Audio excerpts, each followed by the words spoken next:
Wait, is this a joke? I stared into the box. Nothing inside. Not even tissue paper. It was Christmas night, packed living room, 29 relatives watching me, phones out, my mom standing right in front of me like she'd just done something generous. Everyone else had just opened real gifts, expensive ones, thoughtful ones. I watched each person smile, hug her, thank her, and then she saved me for last. An empty box. People started laughing. Loud. My cousin zoomed in with her camera. My mom smiled and said, "Well, you already have everything, don't you?" I felt every eye on me, waiting, judging, enjoying it. But then, I smiled. And that's when the room got quiet. Because I didn't argue. I didn't react. I just looked at her and said something I'd never said before. And her smile dropped instantly. "Yeah," I said, calm enough that even I didn't recognize my own voice. I guess I do. A few people chuckled awkwardly, like they didn't know if the joke was still funny anymore. My mom's expression flickered, just for a second, but then she forced that same bright smile back on, the one she used whenever she was being watched. "See," she said, turning to the room like she needed them to agree with her. "He gets it." But no one laughed this time. Not really. I closed the box slowly, careful, like it actually mattered, then set it down on the coffee table between us. The room felt different now. Tighter. Like something invisible had just snapped. My mom crossed her arms. "Don't be dramatic," she added under her breath, low enough that only I could hear. I met her eyes for a second longer than I ever had before. Then I turned around, grabbed my jacket from the chair by the door, and started walking out. "Daniel," she called after me, sharper this time, a warning wrapped in my name. I didn't stop. Behind me, I heard someone whisper, "Is he serious?" I reached for the door, hand steady, even though my chest felt like it was collapsing in on itself. And right before I stepped outside, I heard my mom say something that made me pause. Not turn around, just pause. "Give him a day," she said, almost laughing again. "He always comes back." Before we go anywhere further, comment where in the world you are watching from and make sure to subscribe because tomorrow's story is one you don't want to miss. I didn't come back that night. Or the next. By morning, my phone was filled with notifications, family group chats buzzing, missed calls, a few "Are you okay?" texts that felt more like curiosity than concern. I didn't answer any of them. I just let the silence sit. That wasn't normal for me. In my family, I was the reliable one. The one who showed up early, stayed late, fixed problems before anyone even noticed them. If something went wrong, people didn't ask if I'd handle it, they assumed I already had. And my mom? She thrived on that. To everyone else, she was generous. The kind of woman who remembered birthdays, hosted big holidays, gave gifts that made people feel special. That's what they saw that night. 29 carefully chosen presents, each one earning her hugs, praise, attention. What they didn't see was where any of it came from. I leaned back on my couch, staring at the ceiling of my new apartment. The one no one in my family had ever stepped into. Not even her. My phone buzzed again. A message this time. "Mom, you embarrassed me last night. Call me." I let it sit. Another message came in minutes later. "Mom, don't ignore me. People are asking questions." That one almost made me laugh. For years, that was the pattern. Everything was about appearances. What people saw, what people said. If something didn't fit the image, it had to be corrected quickly. I closed my eyes, and for a second, flashes of smaller moments came back. Her brushing off my promotions like they were nothing. Joking about how I never needed anything. Laughing when someone else took credit for something I'd paid for. It always ended the same way, me staying quiet, letting it go. But this time I didn't. By the second day, the messages changed tone. "Mom, why aren't you answering? Mom, we need to talk." Then nothing. No calls that night. No texts. Just silence. And that's when I knew something had shifted, because my mom didn't stay quiet unless she had a reason. On the third morning, my phone rang again. Unknown number. I almost ignored it until I picked up and heard her voice, tight, controlled, but different. Daniel, she said, barely steady. What did you do? Then, after a pause that felt heavier than anything she'd said before, my card just got declined. My card just got declined. The way she said it, sharp, almost accusing, like I'd reached through the phone and caused it myself. I didn't answer right away. On the other end, I could hear movement. Drawers opening. The rustle of papers. Her breathing getting faster. I'm at the store, she continued, voice rising. It's not going through. I tried twice. There's more than enough in there. So fix it. Fix it. That word sat there between us. I didn't do anything, I said finally, calm. A pause. Then a scoff.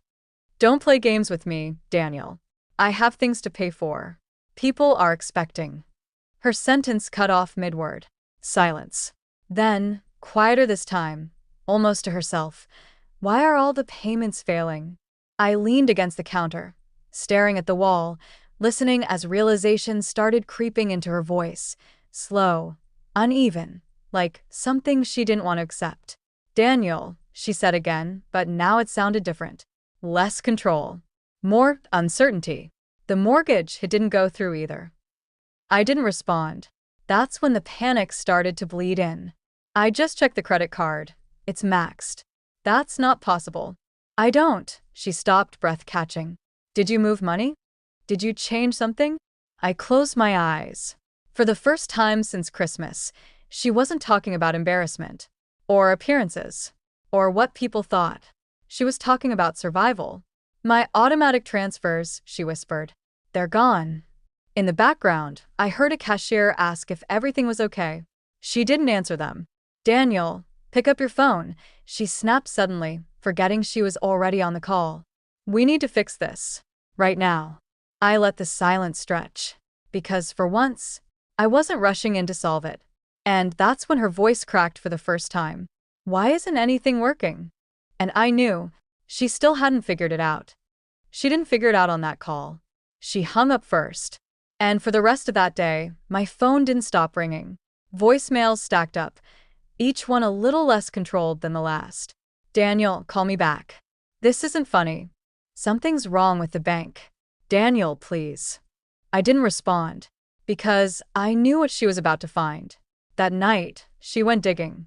I know because she told me later, every detail, like she was trying to piece together how everything fell apart so fast. She started with the obvious. Logged into every account she had, checked balances, transactions, transfer histories. And that's when the names started showing up. Not hers. Mine. Mortgage account, under my name. Utility bills, linked to my email. Recurring transfers labeled family expenses. All coming from me. She thought it was a mistake at first. Then she opened the folders. Printed statements. Email confirmations. Payment receipts going back years. All of it pointing to one thing she had never questioned. The house she bragged about. The holidays she hosted. The gifts she handed out like proof of her generosity. None of it had ever been paid for by her. She was sitting in that same living room when it hit her. The same room where everyone laughed. Except now it was silent. No music. No voices. Just the ticking clock on the wall and the sound of papers shaking in her hands. That's when the calls started coming in. Not from me. From relatives. Questions. Confusion. Complaints. Someone mentioned a refund that never came through. Another asked about money she'd promised to send. And then someone sent her the video. The one from Christmas. Her voice. Her joke. The empty box. She told me she watched it 3 times. And on the 3rd time she didn't laugh. She cried. Because for the first time, she saw it the way everyone else would eventually see it. Not funny. Not harmless. But cruel. That's when she finally sent me a message that wasn't about control. It just said, "Please come home." A minute later, I replied. Only one line. "You should have checked who was really paying for everything." She called me right after I sent that message. I answered this time. For a few seconds, she didn't speak. I could hear her breathing, uneven, shaky. Then finally, in a voice I'd never heard from her before, she said, "It was you, all of it?" I didn't rush to explain. I just told her the truth.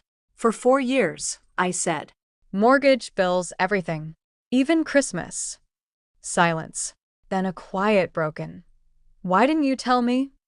I almost laughed, but there was nothing funny about it. Because you never asked.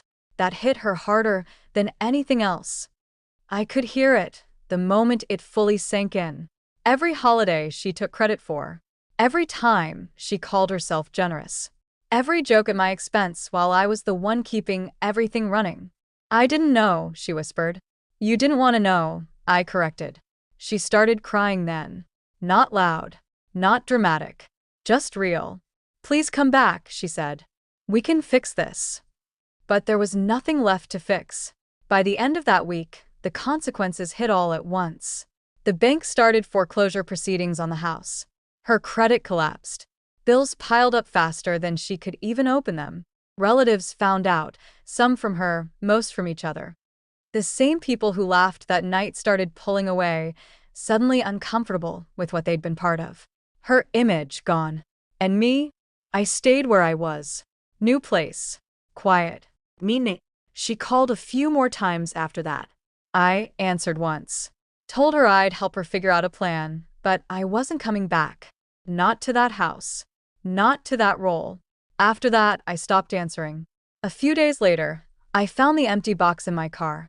I must have taken it without thinking. I stared at it for a while, then tossed it in the trash. Because that was the first Christmas I didn't give her anything. And the first one where I finally kept something for myself.